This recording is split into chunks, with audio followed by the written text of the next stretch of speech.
Welcome back. As promised, we have a really awesome guest on the show this week, and Laird Barron is the Bram Stoker and Shirley Jackson Award winner. He has written such novels and short story collections like the Imago Sequence, The Beautiful Thing That Awaits Us All, The Croning, Occultation and Other Stories, The Light is the Darkness, and more recently, X's for Eyes and Man with No Name. I am very proud to have you on the show. Welcome, Laird. Thank you for having me on. As we were discussing just before I hit the record, it's kind of a bit of an interesting story on how we got into contact with you to get you on the show. You commented on one of Michael's posts. I think it was about the X-Files, the last episode or something like that. That was recently on TV, and so being a fan of yours, I messaged him because we often message each other, and I was like, "Oh, so you got Laird Barron talking to you now, eh?" And he's like, "Yeah, well, and I went into telling him how I'm a bit of a fan of yours, and we left it at that. And then a couple like last week, he messaged me and saying, "Oh, Laird Barron's willing to be on your show." I was talking to him. I was like, "What?" Oh no, it's I'm happy to be here. Happy to chat about horror literature. It's always Yeah. a nice opportunity to do that. You have a great podcast. I'm actually aware of it. I didn't make the connection right at first, but then I looked it up and went, oh no, yeah, I've listened to some of your shows. You had Richard Thomas on not too long ago. Yeah. Yeah, So that's awesome that you listen. that's a good Um, show. well, thank you. Um, so one thing I like to do, and I usually tell everyone this before we really get into like your works and all that, is I like to get to know the writer a little bit on a personal level because it's my belief that the listener, once they get to know the writer, they get more interested in buying their works. At least that's always been the way for me when I've listened to podcasts and listened to writers speak and talk about, the things they've done other than writing. And so in researching you, I knew that you had a pretty exciting life, but I had no idea like how exciting. You grew up in Alaska, and from what I can tell, you had a really adventurous life, having raced the Iditarod, and Yeah, having the worked as Iditarod, yeah right? the Iditarod, sorry, and having worked as a fisherman. Can you tell us what the Iditarod is and how it affected you as a writer and as a person? Sure. Just a little bit of preface to that. When I was a young boy, we moved. I was born in Alaska. We had a pretty, typical suburban lifestyle, in as much as it can be typical up there. And at a very young age, I was about 8 years old. We moved out into the bush, Mm-hmm. and we use animals. So my dad was into trapping for subsistence, hunting, that Mm-hmm. kind of thing. And we had a team of huskies Yeah. to transport us in the wintertime because it really was the only way to get around. In the wintertime, you either came in on a ski plane where we were, or a snowmobile, Mm-hmm. or huskies. There's no roads, nothing like that. And it was it was sort of a short jump from that to racing the Iditarod. My dad got into that. And what the Iditarod is, it's basically commemorates the 1920s serum run, diphtheria serum run. That was a relay of the diphtheria serum from the Fairbanks area up to Nome, Alaska, Mm-hmm. and pardon me, the interior, I should say, up to Nome, Alaska. And so it became a competitive racing event I believe 1972. Yeah. And so my dad started racing that in 1979, and it starts in Anchorage when there's enough snow, and it goes to Nome, and that's about anywhere from 1,100 to 1,200 miles. Wow. Yeah, and there's checkpoints along the way, and it's back when I raced it 3 times in the 1990s. But my fastest time was 12 days, something like that. 12 days. Yeah, these days the winners will do it. The Red Lantern, I think, is 12 days. That's the last person in. So it's back in those days, the winner would do it in 10 days, 11 days. These days, the winner's doing it in 8 days. So they're out there. You think about that. It's basically from like Seattle to Los Angeles or something, and it's Yeah. they're doing it by dog team, and they're doing it in just a little bit over a week. So it's pretty amazing. That's got to be really hard on your body. Never mind, like I imagine it's a bit of a spiritual journey doing that kind of thing. Well, it's interesting. I've been away from Alaska and out of the sled dog business for a little bit over 20 years now. It's like 21 years this March, and I don't miss the racing. But I miss training the team and living with the dogs. Yeah. And to be honest, the 40,000 miles that I've put on the back of a team over the years in training is probably the part that changed me and influenced my riding more than the Iditarod. The Iditarod is really tough. It's a lot tougher on the drivers, the mushers, than it is the team. Mm-hmm. As the dogs get tired, you start off with 16. Back in my day, it was 20 dogs, but you drop dogs as you go. So if the dog gets tired, Mm-hmm. you just pull into a checkpoint and they fly them home. But all you do is take care of the dogs, and it's mostly they do the physical work. I mean, I used to run behind the team, and especially up mountains and things like that, I would be running all the time. But they're the real athlete. What's tough though is if you're competitive, you don't get much sleep. Yeah.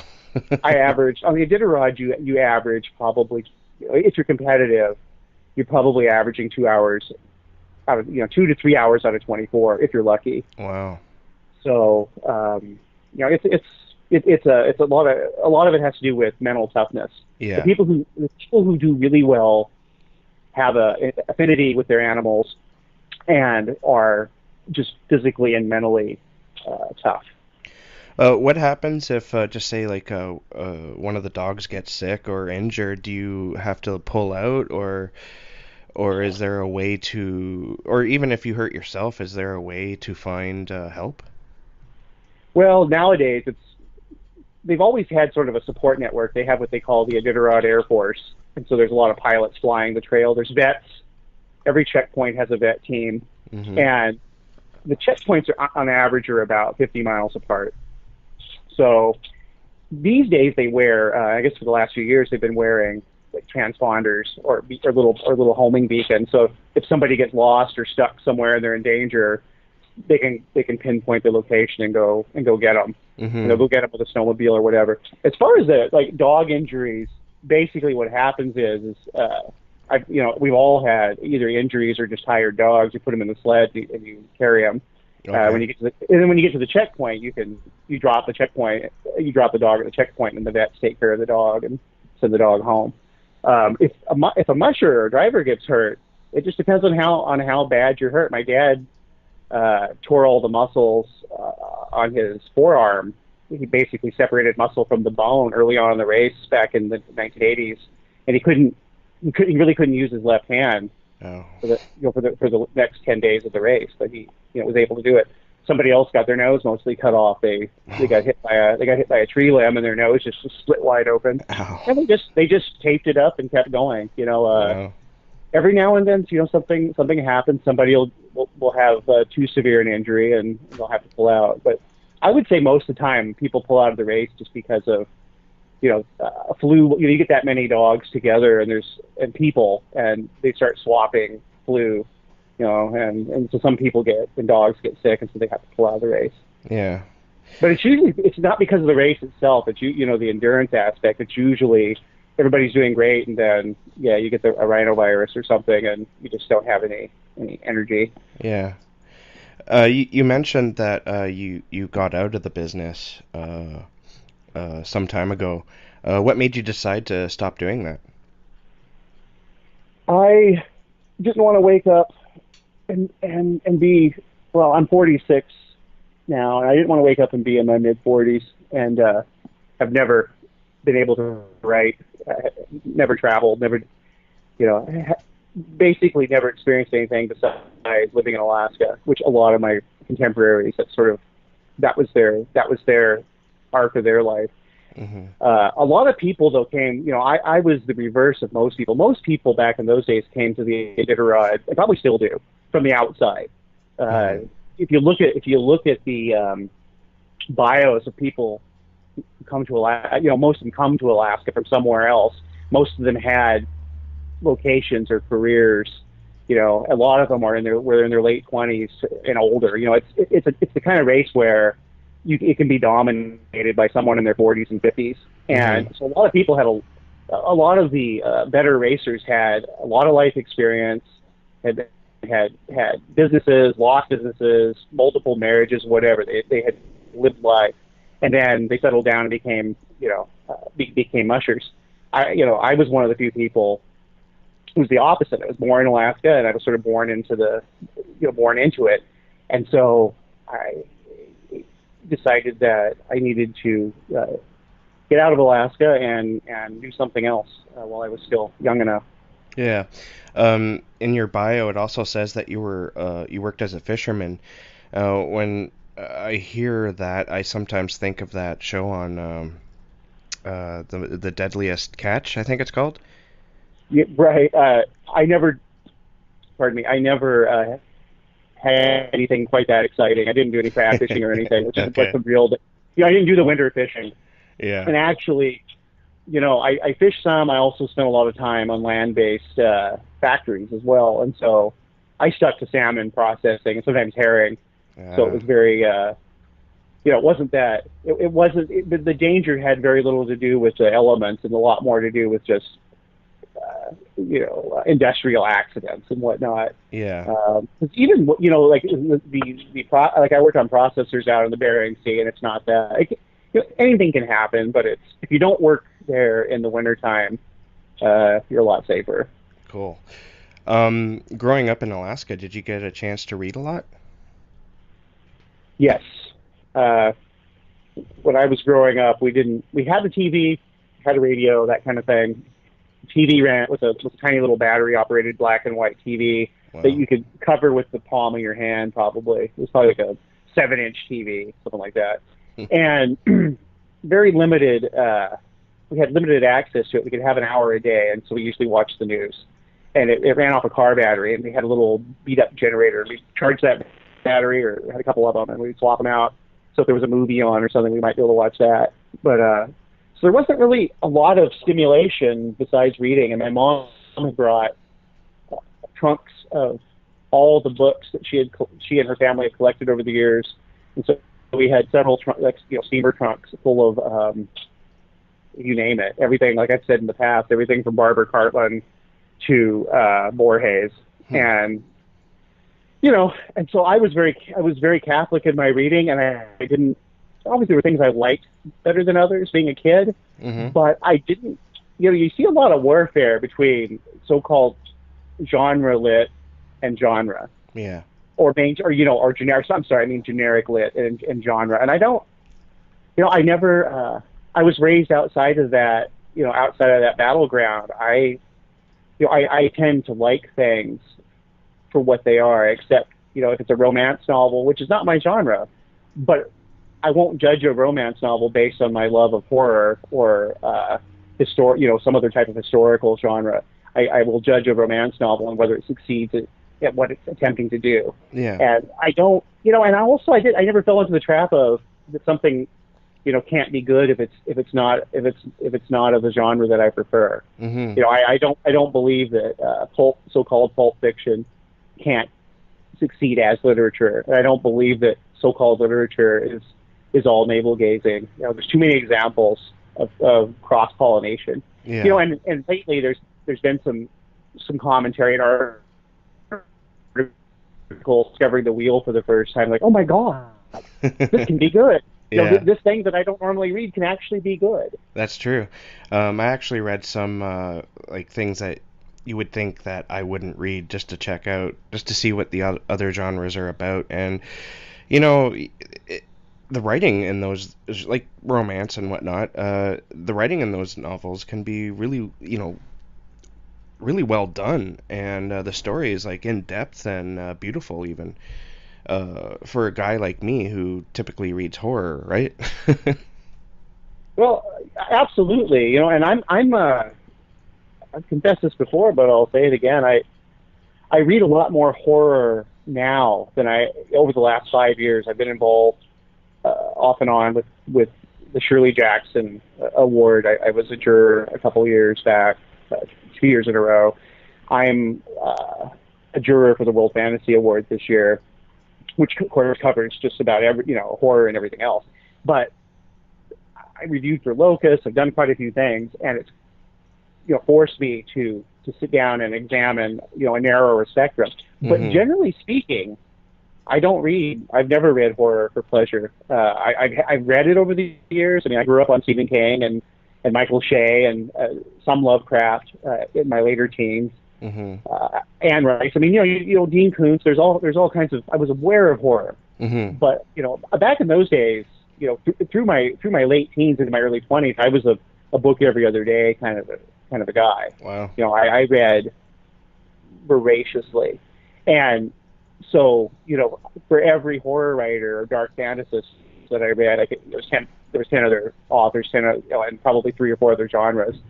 But I found that and kind of getting back to the whole idea of how did the Iditarod affect my formation as a writer, I found that reading outside the genre while possessing a love for horror has made my writing a lot better, a lot stronger, there's more vibrancy. Horror for me, as a reader and as a writer and as a critic, the best horror I feel, the most entertaining and sometimes the most successful horror is the horror is just an ingredient in the recipe of that particular narrative. Horror reacts well, or causes, or I guess I should say, it causes like a chemical reaction in other types of narratives or other genres, and it really, you can prepare a dish that is essentially horror and it's sprinkled with a Western, or you can go the other way around. And the only way, though, that you can really become successful at creating that kind of a thing is to read outside the genre and to read voraciously outside the genre. Yeah. And you can tell when reading your work that you have a very voracious and eclectic reading habit. You're well read in the weird and horror genre in its classic origins, but when reading you, I can see hints of everything from like Hemingway to Faulkner to Lovecraft to M.R. James. Is there one writer out there who made you want to become a writer yourself, or, as I imagine, was it like just a whole slew of different writers? It's a good question. Kind of sort of a complicated answer, but you just named a bunch of heavy hitters and widely acknowledged masters of writing, and I love all those authors to one degree or another, and definitely respect all of them.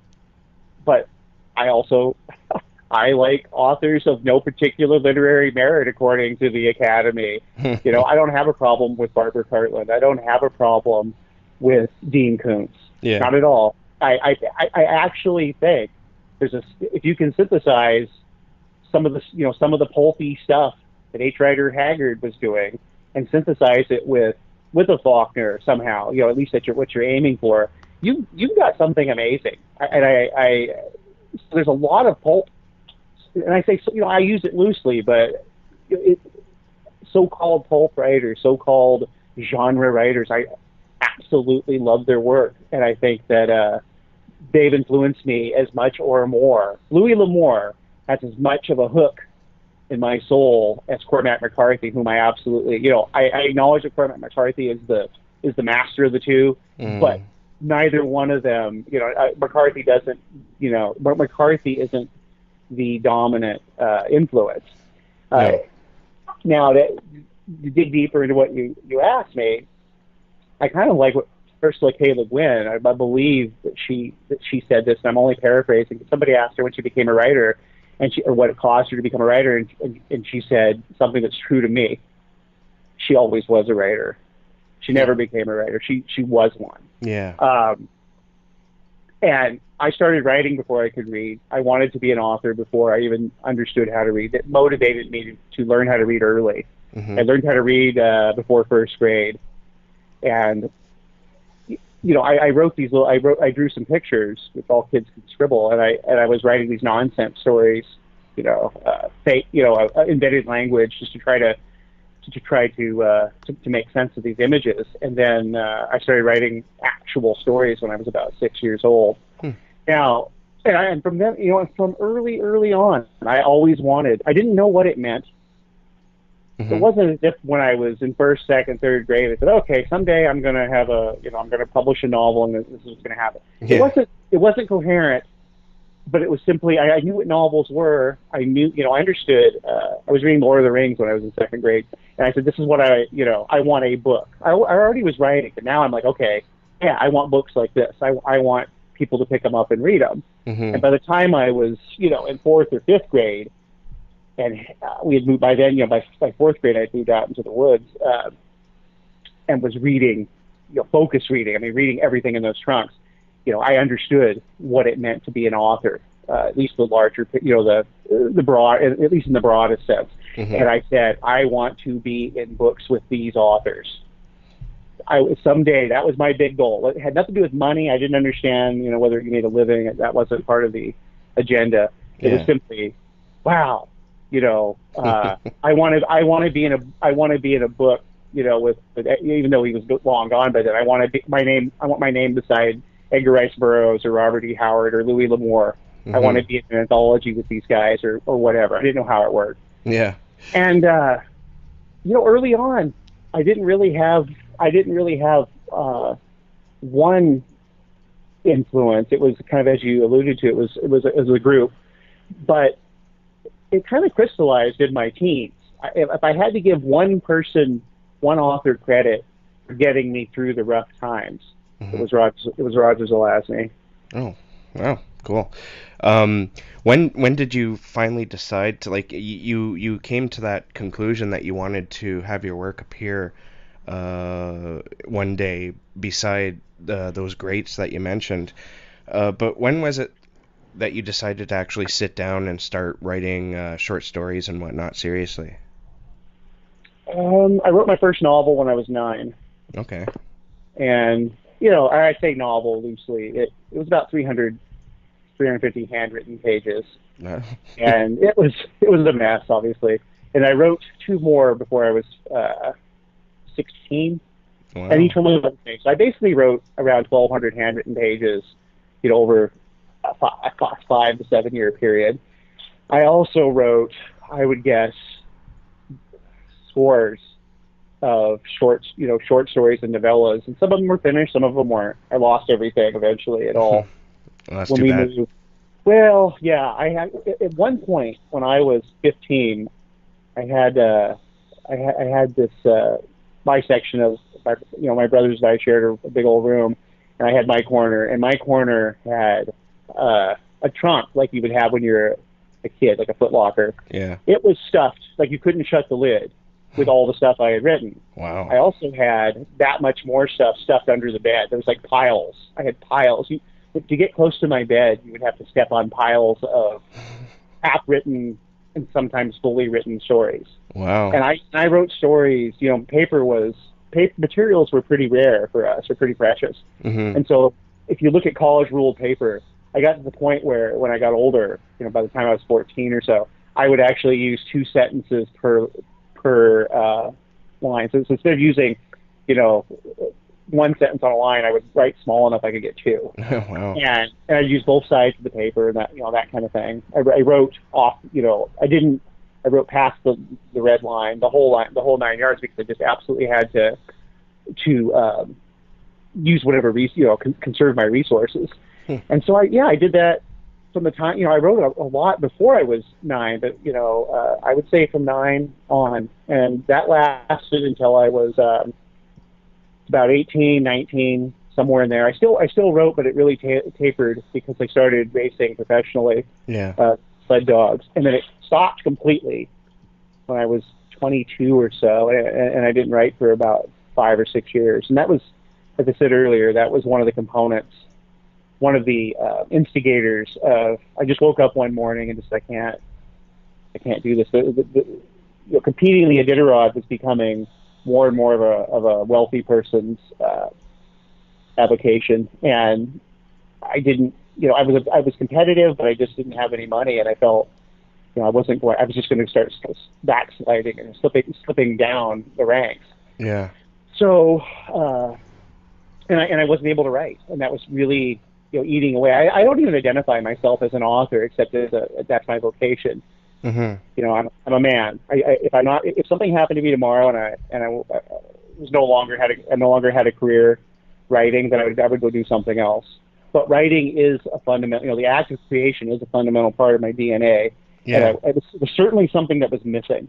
Mm-hmm. And so I moved to Seattle, late '94, and I did a bunch of stuff. I took martial arts.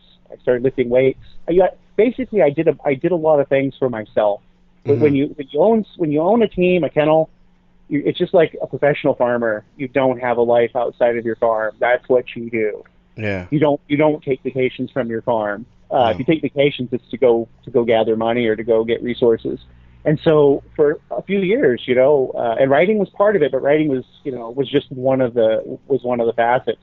I did a lot of things that I had never been able to do. I traveled a little bit, and and then around 2000, I started writing professionally, and I haven't looked back. Awesome. I saw this meme float around Facebook with what you were just talking about. Made me think of this, that it was kind of a silly one. It says, if you want to become a writer, first get yourself a real job. And the reason behind the meme was, working for a living teaches you what the world's like. And just, with the things you did before going to Seattle is incredible. But, going to Seattle, working those jobs and working out, all that stuff feeds the writing, I think. And I've been through experiences like that before where, I'm doing this and it's not necessarily a conscious level thought that I'm doing this for the writing, but the thought or the idea is there, you know what I mean?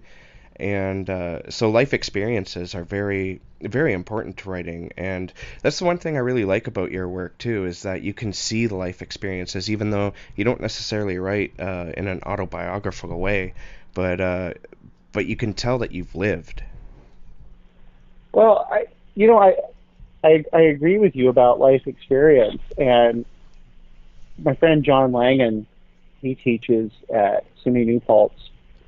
He's a wonderful, wonderful author, and we've been good friends for a long time. We became friends because we really enjoyed each other's work, respected each other's efforts, and I sat in on some of his classes, and I agree with what you said, but also what he said is you have to recognize that life experience takes many forms, and that just because you haven't lived in Alaska or the outback in Australia, or you were a wildcat, oil well fire putter outer, or a Marine in Afghanistan, you still, even if you haven't done something that the average person would consider dramatic, yeah, you do have your own experiences. And what's more important, I up until recently, I very seldom wrote about Alaska or anything to do with Alaska. You're a writer. Part of your job is to infer. Part of your job is to be able to. You're an actor. You need to be able to put yourself in the shoes of people that you will never meet, potentially, or can't. Wouldn't want to be. But you have to have some empathy. You have to be able to say, well, what is the life of an Iditarod musher like? I may never be able to run the Iditarod, but I can research it. I can talk to somebody. Yeah. And part of your job is to put on that mask. When you're writing a story, you're putting on you're trying to convince the audience that it's authentic, and it doesn't have to be authentic in the sense that it's historically 100% accurate or it's factually 100% accurate. We're talking about immersive. It has to be immersive, and anybody can do that if they develop the skills to do it. And it's not necessary to have been basically a lumberjack up in the Coos Bay, Oregon, or whatever. Yeah. But the thing is if you do have those experiences, and this kind of loops back to what you were saying, I think that I won't call it a shortcut because there really isn't such a thing as a shortcut. No. But it's another kind of research. The thing is, there's all kinds of prescriptions when it comes to the arts, and I don't really subscribe to prescriptions. I think that it's fun to listen to what Stephen King thinks makes a good author. I love to read about what Faulkner or Hemingway or whomever had to say on the subject. Or Ursula K. Le Guin always has great advice. But there's a substantial difference between prescription and what I consider, like, say, best practices. And there are nuts and bolts things. I think you can tell a young writer or a new writer, doesn't really matter what age, like, hey, make sure, you start at the top when you submit your work. Yeah. Make sure, manuscript formatting. There's things that we can all sort of have a consensus that you do these things, you have the best shot. Yeah. But when it comes to the esoteric advice, use simple words. Well, you know what? That's great unless you're Umberto Eco. That seems to work pretty great for him. Or Herman Hesse or somebody. I like to write when the sun is coming through at a certain angle in the afternoon, or I don't ever write after the vernal equinox. That may work for whomever, but yeah, it's true. But it's not necessarily your thing. So what I advise people is get as much advice as you can. Basically, it's like throwing mud in the wall, and whatever sticks is great. But there are little pieces of advice that have worked for me. And one of those pieces is, and I got this from Langan, is that you're basically always on the job as a writer. If you train yourself to be on the job at all times, sort of like a detective, you train yourself to notice things that are going on around you. Mm-hmm.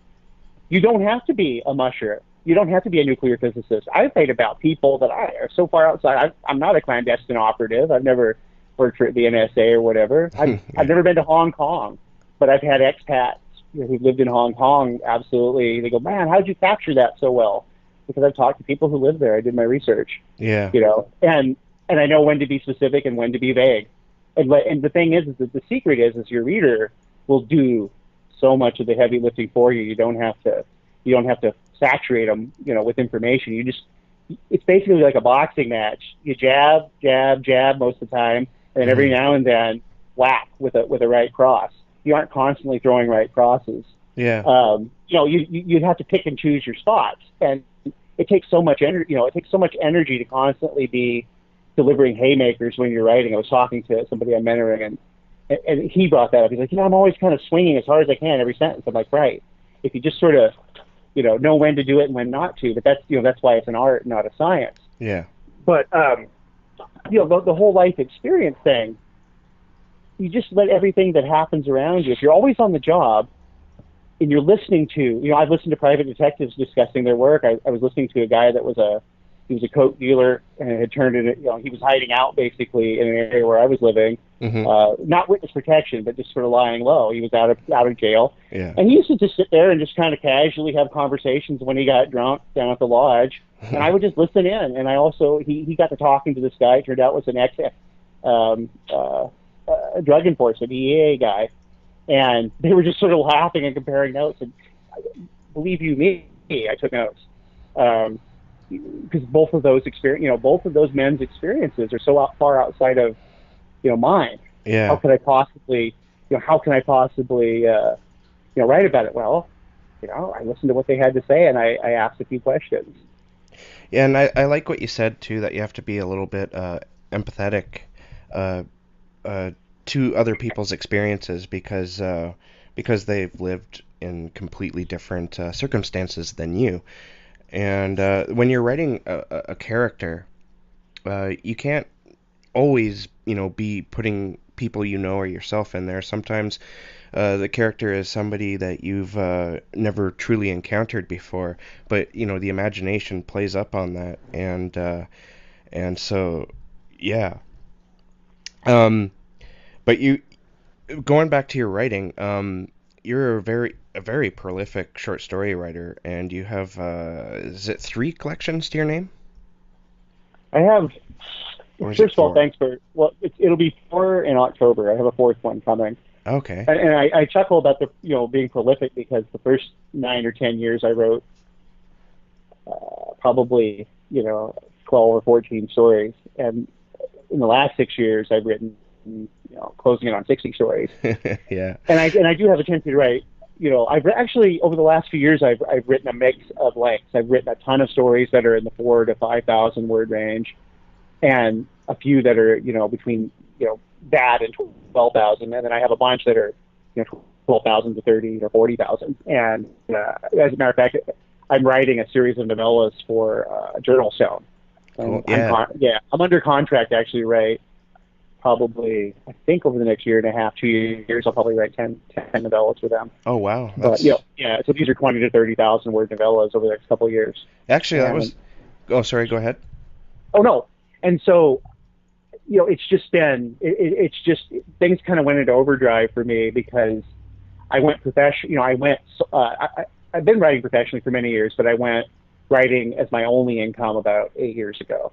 Yeah. So But yeah, like Journal Stone. I was going to mention that because you've recently you released X's for Eyes and yep, Man with No Name with Journal Stone, and I believe X's for Eyes came out in December of 2015, and then most recently Man with No Name on March 18th of this year.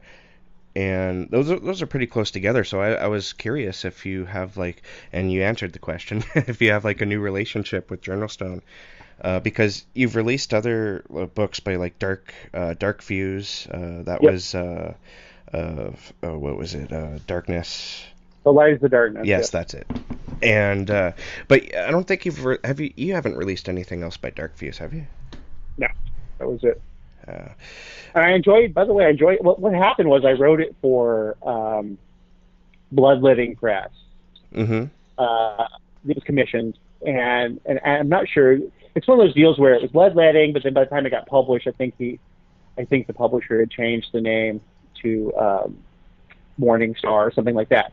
And the Dark Views relationship was always was simply for print on demand soft, because the original was like $180 book Yeah. with $1,200 lettered edition. So it was very limited, very exclusive. And then Dark Views handled the soft cover release a year later, the $15 soft cover and the $5 electronic.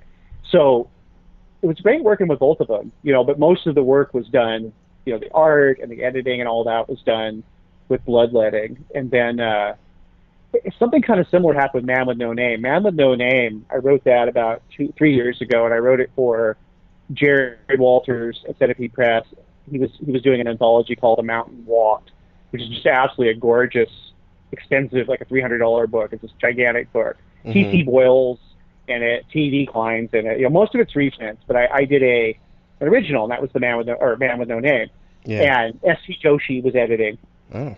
And what happened was they didn't buy the right. They only bought the rights to do the limited edition. It had nothing to do with any other rights. And when I believe it was Dark Regions, last year or so, snapped up the softcover rights, the reprint rights. But I couldn't work out a deal with. It was S.T. Joshi. This was going through him, not Jared. Jared just, he was responsible for the limited, and that was it. Yeah. And so I was talking with ST, and we just couldn't agree on terms. My stance is that story was read by like 250, 300 people. No one, it's a novella. No one had ever seen it. It doesn't necessarily need to be, treated like an original, but it's basically an original. And ultimately what happened is, I've been in business with Chris Payne over at Journal Stone for the last year or so, and he's bringing out my new, my collection here in a few months. Mm-hmm. And I had written X's for Eyes for him, and he wanted to experiment, because X's for Eyes was kind of split in two. It was, the first part of that story is called We Smoked the Northern Lights, and that was released in the Gods of H.P. Lovecraft. He said, let's do an experiment. He goes, could you, before you write this story, it was back, last year, back when I hadn't even written the story at all, and he said, could you do it to where it's a self-contained story, but that could go on longer, like, that there could be more story, and then we could do a novella of it on the side and see what happens if people are receptive to that. And I said, sure. And it's done fabulously. It's actually probably one of the hottest things I've ever, it's up there with my collections and stuff as far as how it sells. Yeah. And so what happened is he said, all right, will you do more of these? And I said, oh, absolutely, and he said, do you have anything else? And I said, well, I have this Yakuza novella that I've just sort of been, sitting on. And so that's how it came about. He commissioned a cover for it and released it as an inexpensive, paperback and e-copy. And, once again, it's done really well. It's selling for him, and I'm happy because my plan for it had been to eventually put it in a collection, because I wanted my fans, my average fan to read it, because most of my fans are not, going to go buy a $300 book. Mm-hmm. That's just, even if they wanted to, there was only I think there might have been 500 copies. I don't know if there were that many. So it's the dark, that's the dark side of doing specialty stuff. If you do, it's one thing, if you release it in multiple platforms, but because nobody gets upset if they can't afford the the limited edition, as long as if they're your fan and they can read a soft cover, that they're happy. Yeah. But sometimes, but the way that this works is sometimes I have to take commissions where it's you can eventually release it to the broader, the wider public, but we need an exclusive deal for the first year or two. Yeah. And until I'm in a position where I have more money, for my livelihood coming in, I have to occasionally take those. But when I do, I'm always looking at, but there's some blowback to it. There's definitely hey, what about us? Yeah. But I don't sign anything though that locks me in. In other words, there's always an end game, and the end game is you may have to wait a little while, but it's gonna, I'm going to bring it out. And it's just, it really worked out great. He's Journal Stone is great to work with, and they got a nice cover for it, and just jumped right on it and did it, and I'm pleased the way it's going. So we're going to do a few more. That's awesome. I actually have a funny story about the limited edition type thing where the book is like $100 or something like that. I was working with this guy once who is a big Brian Keene fan, and Brian Keene released I don't remember what it was, but it was a book that was limited release, like 50 copies or 100 copies or something like that, and it was expensive. And so he contacted Brian Keene over Facebook, and they got into an argument about it, and Brian Keene ended up blocking him. And I'm like, dude, why'd you have to go and piss off Brian Keene? Well, Brian is a colleague of mine, and we've never met personally. Yeah. We don't chat every day, but I definitely feel like he's one of my brothers in arms, and he's really he's highly established. He's got a big fan base. Yeah. And and he busts his butt to try to stay afloat. And I totally understand where he's coming from. And me I don't too. know about I don't know about that particular argument, but I will say this is that he. Oh no, I'm on Brian Keene's side on this, because trying to be a writer myself, I kind of understood where Brian Keene was coming from in doing that limited edition book, and I tried to explain it to this guy. But this guy that I worked with, he had some personality issues, let's just say that, and it wasn't just with Brian Keene. It was pretty much anyone he talked to, he would find something that would piss him off, and he'd get in an argument with them. So Brian Keene was in the right, and as I said, I tried to talk to this guy, but he just wouldn't listen. So, well, he's under. The thing is I get some of this. My visibility, my profile is high enough. I do get my share, but Mm-hmm. his is exponentially. He gets exponentially more. He's sort of under siege. I get the occasional drive-by, and he's under siege all the time. Yeah. And the thing is the vast majority of my fans are. It's such a pleasure, and I think he feels a similar way. We're indebted to our readers. We're indebted to the people that go out and buy our books. Otherwise, they'll do what we're doing. But the thing is, you always have a tiny group of people who are a little bit kind of possessive. Yeah. And the thing is, and Brian has said this before, and I agree with it. The trick is you're always trying to do what's best for everybody. But part of what's best for everybody is not starving to death. And in my case, I won't speak for Brian, but in my case, there's two reasons for me to do a limited edition that doesn't, that might tie up a story from being more widely distributed. Hmm. And that is, this is what I do for a living. I need, until I get my big six-figure, novel deal. If somebody offers me a few $1,000s as limited, You're that's gonna my, take it. well, it's not even, the thing is, it's not even about, haha, it's the money. It's like, oh, good, I can actually, go put snow tires on my truck instead of Yeah, driving on and you bald can pay tires. the rent. Well, and Brian's in the same, the thing is, Brian's in the same boat too, and Hmm. so Brian has kids. I don't have kids.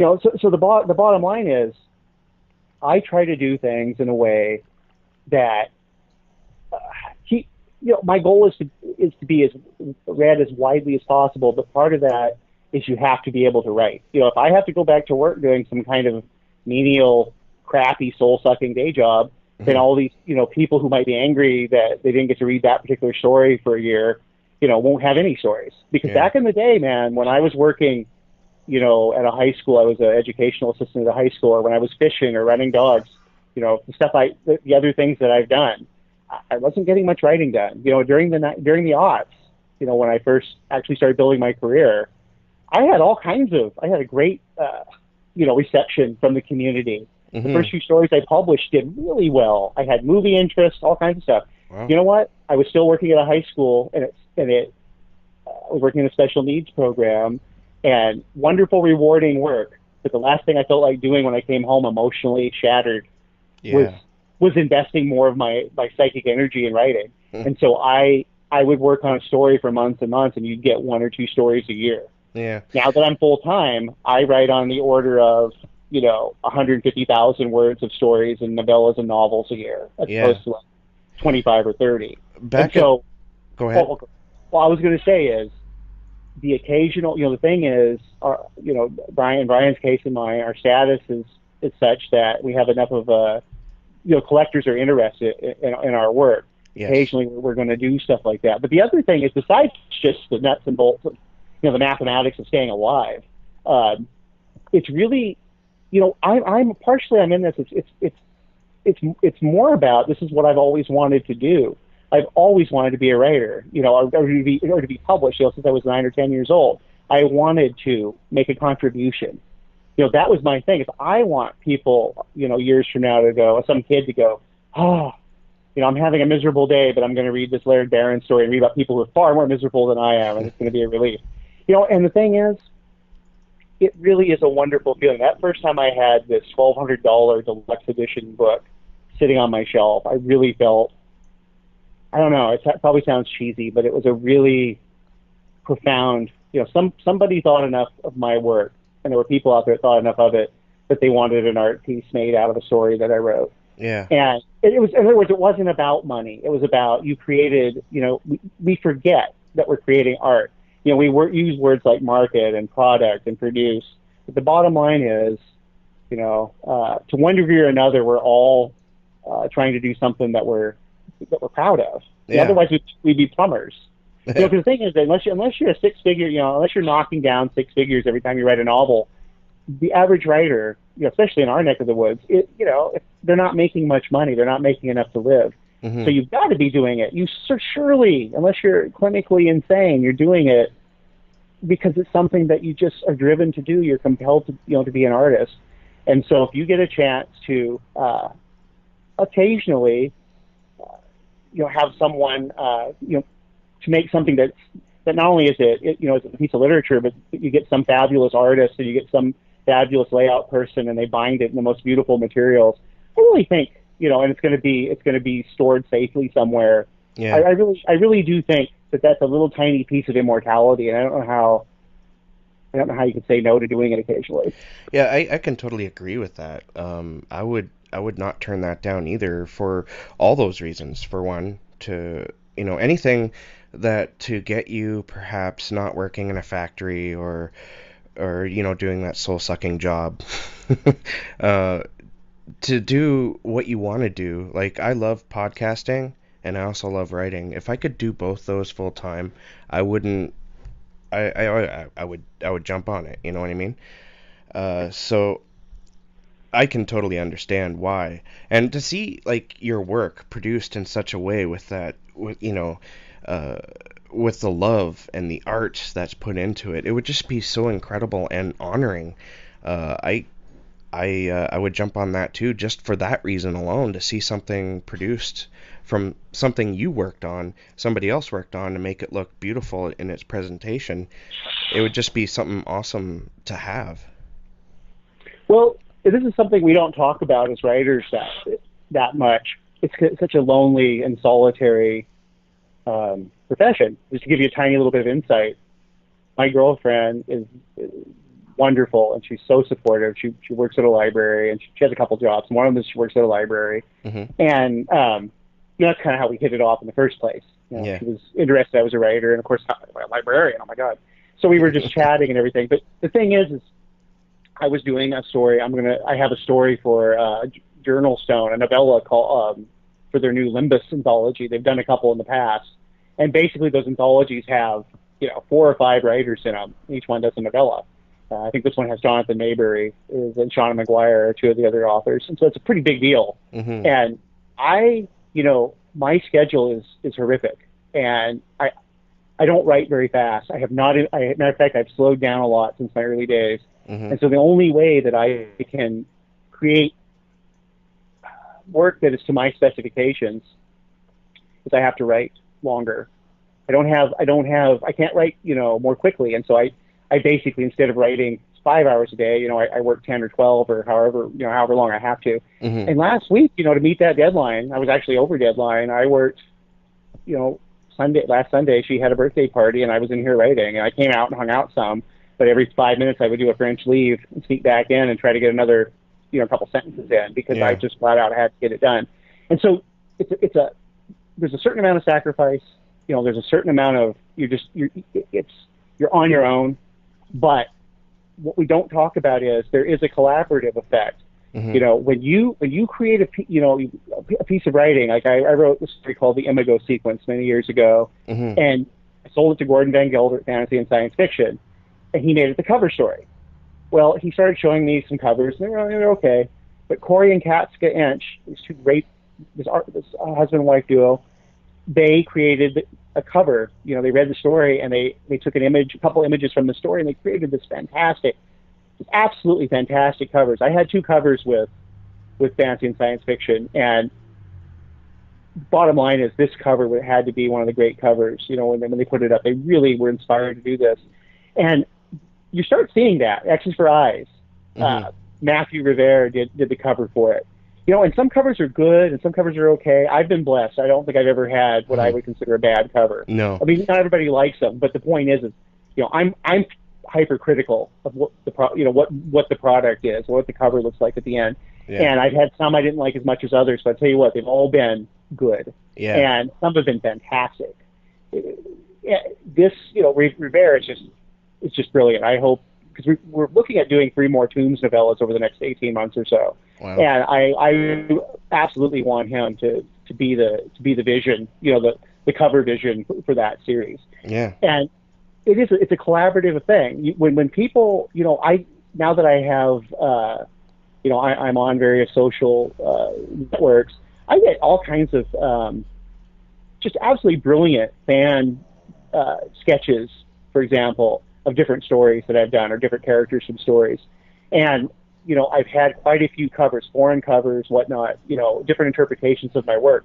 And it does affect me to some degree. Because I start seeing that, you start feeling that other people are reacting to what you're doing. And you start like when I'm already working on the next Tombs, I've already got it kind of outlined. I'm already sort of reacting to what he did for the cover, what Rivera did for the cover. So it's kind of flavoring. I do what I do, but there's a little bit of flavoring there.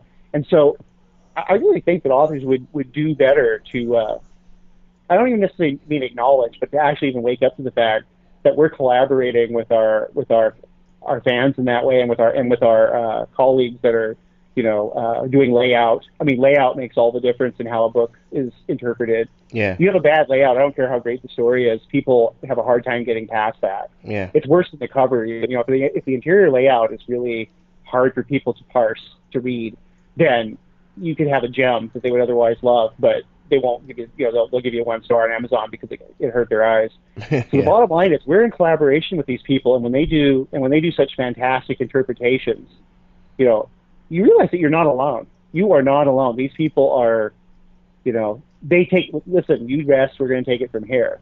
And I think that that's something that we would do well to consider more often. Yeah. Yeah, presentation is very important. A good cover, like, I don't think people intend to do it, but when you're looking at books, potentially going to buy something, you always go for something that's more attractive. And today, especially with like the ebook boom, and a lot of self-publishing going on, a lot of people tend to make their own covers, and that's probably a mistake because I've seen some pretty bad covers, and you don't know how anyone would really want to click on that and see what it's about. But on the other hand, there's a lot of people who are in the self-publishing industry and whatnot, or who are self-publishing, who find themselves with some fantastic covers as well. So there is really a fine line, but you find publishers do some really crappy covers too, like Leisure, when they were around, they did some really nasty covers, and I don't know how they got away with it, but No, I agree. I definitely don't get involved in the whole battle between self-publishing and publishing. I don't think that one is necessarily legitimate and the other one isn't. no. The only thing, because you're absolutely correct. I'm reading for world fantasy, and nothing will destroy your faith in humanity more quickly than reading for an award. Mm-hmm. And I'm reading, I'm a tough critic, but I'm reading a lot of bad writing, and bad, not unprofessional. Mm-hmm. My definition of bad is it's tapioca, it's boring, it's not ambitious, it's not, it's merely competent. Mm-hmm. And there's a lot of that out there. I don't care about the covers, although a lot of times you can tell, because the cover, the thing is, when a big publisher puts a crappy cover on there, they know what they're doing. They don't they're not idiots. They're not putting on a cover and going, I think this is awesome. Yeah. No, they're saying we're reaching out to someone who's going to react to this because somebody else is going to like that cover. There's a certain group of people who like U-Band coffee, and if you try to give them, basically a gourmet coffee, they will spit it out. Yeah. The bottom line is there are people who love U-Band. That's true. Yeah. And so U-Band knows what the hell it's doing when it creates its product. The bottom line, though, is that I stick with professional publishing because I'm at the point now where I have thought about dabbling, and I probably will, in releasing some novellas on my own at some point, or a novel or something, but probably a low-stakes project. Mm-hmm. Pay for it myself and put it up and keep all the profits, after overhead. And because I think Brian Keene could easily do that. There's a point where you can kind of safely do small projects like that. You put out a couple grand, get somebody like Ellen Datlow or Marty Halpern or something to do your editing. Yeah. And then pay somebody like Matt, Rivera to do your cover. Pay somebody else like Claudia Noble who did the Nightshade. I mean, just absolutely, she is the unsung queen of layout. The lady who did Lori Michelle did my extra eyes, and so I'd have to do more with her. She's on that level too, but they're unsung. You're not going to hear everybody singing the praises of Michelle or Claudia Noble, but they're the ones who take the art and go, I think the font needs to be this. It doesn't look like it's fucking photoshopped on the cover. Yeah. Like it's just floating there. And when you open it up, that it's legible and it's readable and it's pleasing to the eye. It doesn't make your eyes bleed. Yeah. The bottom line is, though, those people are that end of it's absolutely critical. But yeah, I could, if I did it, I would do something like that. My criticism of self-publishing, it's not that I don't have a lot of criticisms of traditional publishing, but my criticism of self-publishing is not that people do it and not that they fail or whatever. But if you're failing self-publishing, in other words, if you jump in the ring and you get knocked right out of the ring, there's no, because I hear it all the time. Well, it's a conspiracy. No, it's that happens to traditionally published, professionally done stuff too. Yeah. They give you an advance. that's why most authors get one or two books and they never get another one from a big publisher. Mm-hmm. That's the average. Most people get knocked right out. It's not, it's hard to get readers. It's not hard to get readers. It's hard to keep them. Yeah. And, you might sell a few copies of your first book, but if it doesn't spark the imagination, they're not going to buy another one.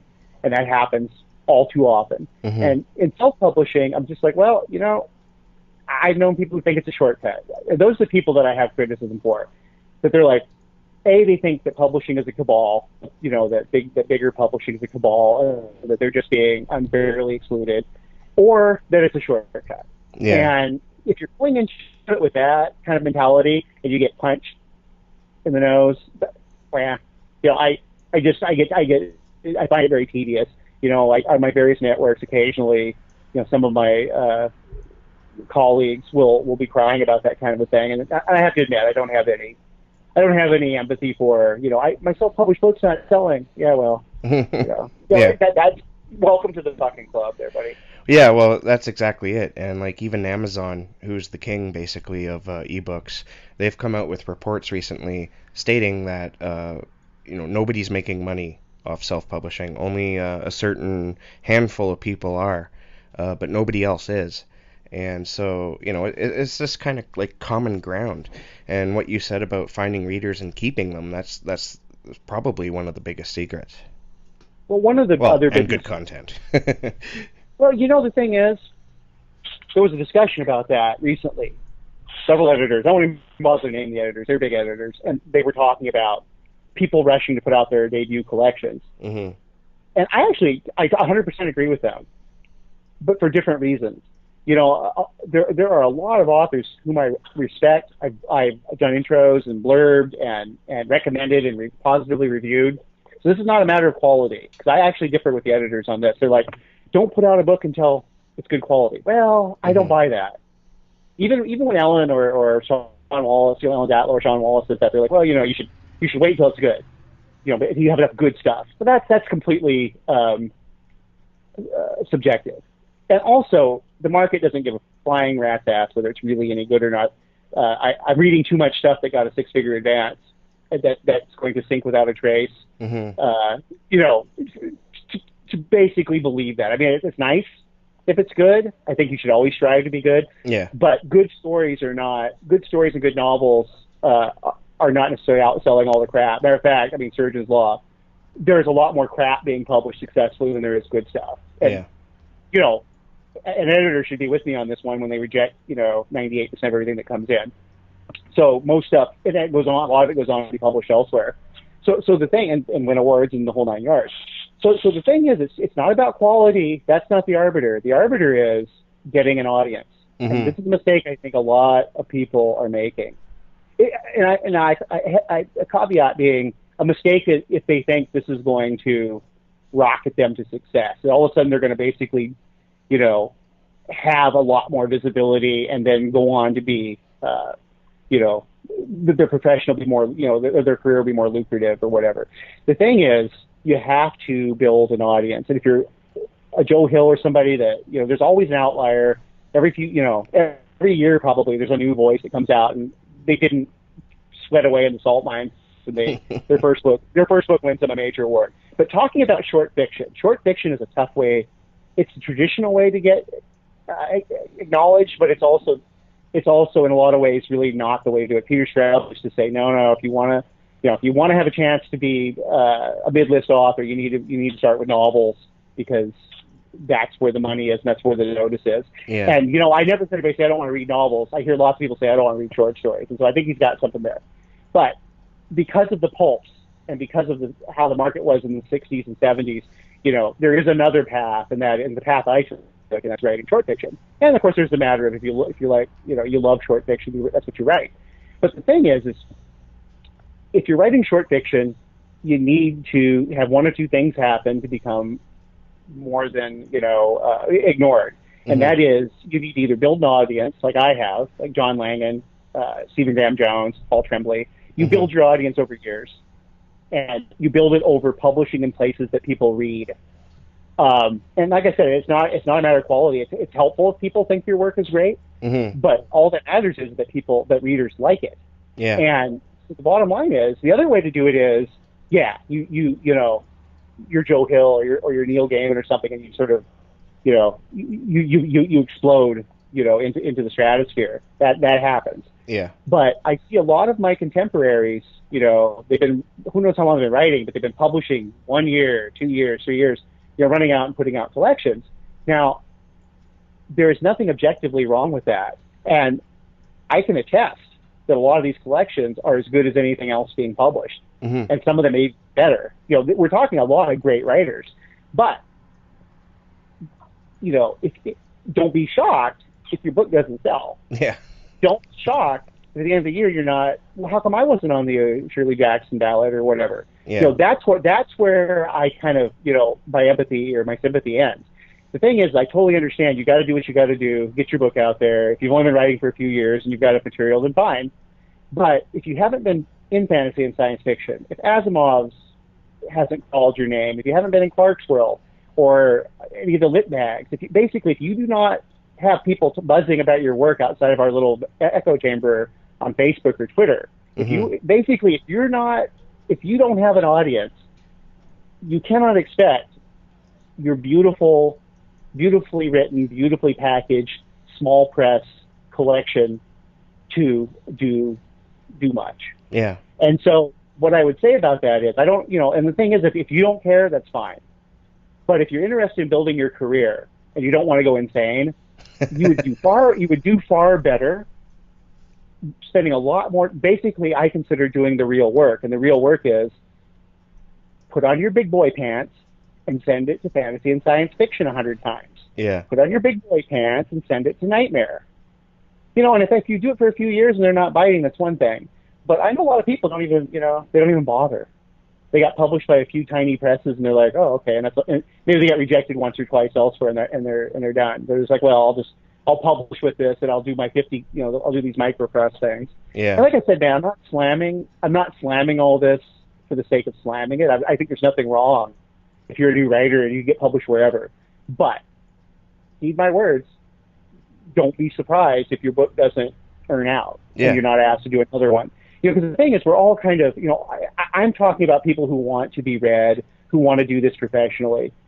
One of the secrets is you have to have an audience, and you're not getting an audience if you're being published in places that nobody's really reading, but a few of us are all like, oh, it's one thing to be critically acclaimed and your colleagues all love it. Yeah. But if nobody's reading it, and when I say nobody, I don't mean that like no one's reading it, but I mean if thousands of people aren't reading it, it's very unlikely that it's doing your career much good besides just the ego, of it. Okay, I got published there. Because I'm not talking about ego. I'm not talking about quality. I'm talking about I've been in this for 16, 17 years now, Mm-hmm. and I'm a small fish in a big sea, but I've seen enough and I've had enough success to go, thank God I was published in fantasy and science fiction.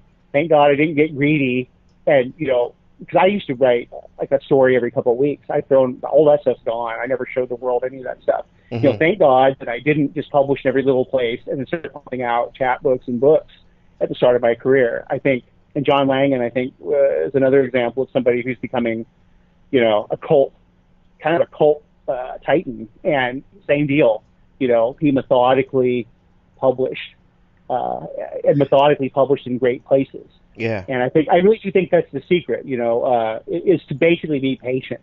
Don't just jump on your horse and spur it into the desert, or you're going to be walking and wondering, why, how'd I get here? Yeah. Yeah, that's very true. Just from my own experiences, I can totally see exactly what you're saying.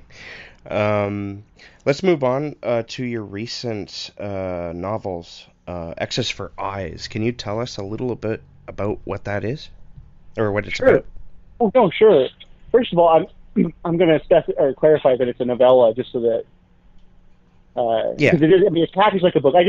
My thing is people have been referring to them as that and The Man with No Name as novels. I just don't want anybody to be.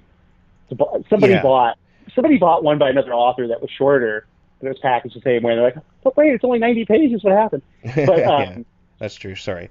What it's about, well, X's for Eyes is, I loved Johnny Quest when I was a kid. Mm-hmm. And I really love those cartoons, and I loved H. Rider Haggard, Edgar Rice Burroughs, that kind of stuff. Doc Savage. Mm-hmm. And more recently, I've enjoyed the Venture Brothers. I don't get to watch it because I don't have cable, but I could have cable, but I'm smart enough not to have cable.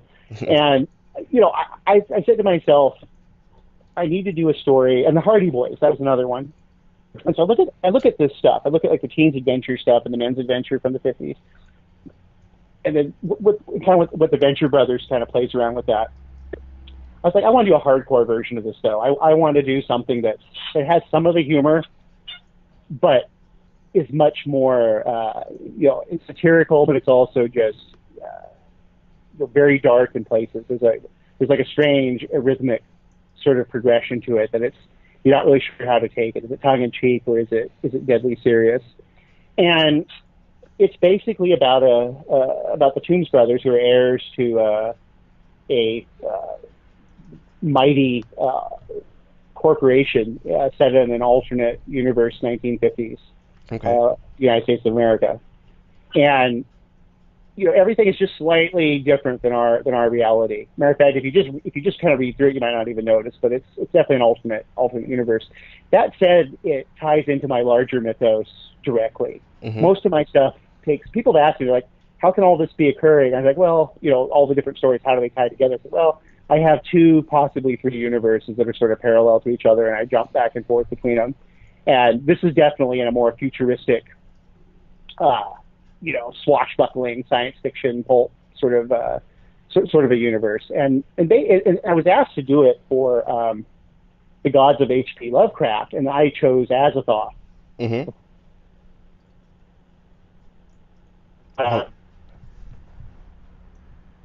Hello? There is an Azathothian creature in there. Yeah. But I skirted it because I don't, I've never had an interest in writing mythos fiction. I'm inspired by Lovecraft, but I don't want to do, I don't want to work in his mythos universe. Mm-hmm. So I basically create a story, and I also hate one aspect of a lot of contemporary fiction, which is they won't call zombies zombies. They won't call vampires vampires. I'm like, come on, do they not have Dracula in this universe? Does Ramiro not live in the Walking Dead universe? I don't, I guess not. But even though it's an alternate universe, I wanted it to be coherent and congruent with ours in the sense that, people know who H.P. Lovecraft is. Yeah. And I didn't want to make it where Lovecraft was a seer. No, so I created a creature that liked to read Lovecraft and had no problem playing the role. Like, hey, and like a kid dressing up. And so, I was asked to do that, and then it became a novella, and hopefully it's going to become many novellas. The kids are 12 and 14, and it's very over the top, very satirical, very biting humor. I've actually had somebody who did a cursory read of it and didn't understand. They're like, how could these kids be, they're drinking and driving and having sex with prostitutes and all this stuff. How is this even possible? I'm like, that's part of the shtick of the story. These kids, it's not possible, but in this universe and with this powerful family, they can pretty much do whatever the hell they want. Yeah, they've got bigger problems than worrying about the local sheriff who's been paid off anyway. And the goal is to do 3 to 5 novellas in each decade. I'd like to do basically do 2 or 3 more set in the 50s. Do 4 set in the 60s, the 70s, the 80s, and there's going to be this long-running arc that, and the thing is that each of these novellas won't necessarily feature just the 2 Toombs protagonists. I'm creating a massive supporting cast, and I can already, just from that first 25,000 word story, I already set aside half a dozen characters that could have their own novellas, their own tales. So. And it's going to tie, like I said, this is going to tie in with my modern work. Awesome. Now, does X's for Eyes have anything to do with Man with No Name, or is that a separate series? Completely separate. Okay, and that's a novella too, and that came out recently, just like a couple of weeks ago. What is this one about? Man with No Name is about a Yakuza enforcer named Nanashi, which basically is nameless. and he was adopted by a syndicate and he kind of worked his way up the ranks and became a enforcer for him, an assassin. And just the quick plot of the story is his crew has been sent to kidnap and hold hostage a mascot of a rival syndicate. And I'm kind of basing this on real life. There was a wrestler, a Japanese-American wrestler back in the 50s who, back in those days, wrestling was a whole different proposition than it is today. It was extraordinarily violent, and there was, they get hurt today, yes, but it was less, the theater was a different kind of theater. It was closer to people actually getting pinned and that kind of a thing. Mm-hmm. Anyway, he became a movie star. He owned a chain of restaurants and whatnot. Eventually, he was assassinated by a rival gang. And so he was inspiration for this character that they go to kidnap, and he goes along with them. And basically, everything about the kidnapping goes off okay. But then what happens after? Everything goes to hell, and there's basically a Yakuza gang war. But there's the wrestler has a secret, and that secret is definitely an occult-oriented or super science kind of a secret, and it's going to profoundly change everybody's lives that's involved in the story. Yeah, that's both those novellas. They deal a lot with history, so I imagine that there must be a lot of research that goes into these books. How do you approach research, and how much research do you like to put into your novels or stories? Oh, it depends. My thing is I'm not a historical writer, and so I don't want to be. I have a tendency. I used to be more of a slave to research, but I don't write. Especially when I'm writing historical, then I'll definitely spend sometimes months, on the side doing research for a story before I write it. Mm-hmm. For these two, I actually had done a lot years ago, but for most of my stories nowadays, if I'm doing a historical or if I'm doing a lot of stories set in the 70s, or in this case, one that's set in Japan. Just as much, I try to talk to a few people. If I can try to talk to law enforcement professionals, I haven't been able to talk to anybody that's actually a law enforcement professional in Japan, but I've talked to people over here who know a little bit about it. Mm-hmm. And the bottom, I learned, it didn't come into the story, but I learned some interesting things about how the Japanese police department operates and how the Yakuza and how they interact with the Yakuza.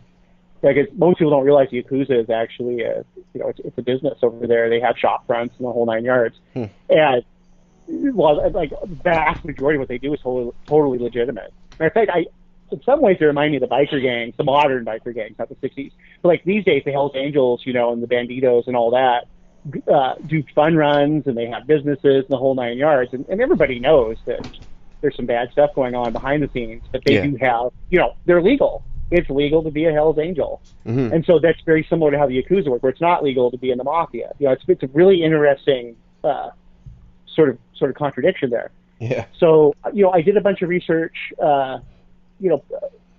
pretty much reading historical stuff. Like I said, I talked to a few people. And for the Toombs brothers, that was mostly just checking my facts mostly, but also, I actually had to go through and see when certain songs were released, or there's a scene in there where I actually have an Elvis, the guy has several Elvis Presley records, but when I was doing the research, I'm like, well, Elvis didn't have these two albums then. They came a little bit later, but I left it in. Mm-hmm. Another thing I left in is there's a character who has a Glock in the story. The Glock didn't come out until the mid 80s or early 80s. But I almost took it out, but I'm like, no, I'm going to leave it in. And the thing is, I'll probably get Walt on that or on the Elvis Presley thing, and there's other stuff. But the thing is, it's an alternate universe. There's a plasma. They have a plasma drill drilling through ice in it. So I'm just like, well, everything in that story is a little bit off. So the research wasn't really onerous in that one. It was a lot tougher in the Yakuza novella.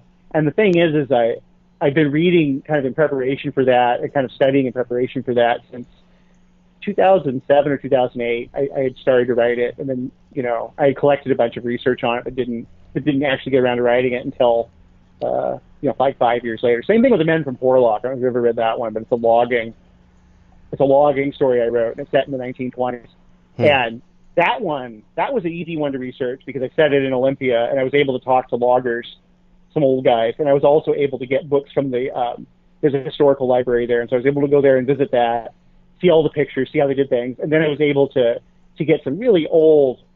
This was logging and books that were written back in the 70s and 60s and 70s that talked specifically about what logging was, what they did in the 1890s through the 1920s, 1930s.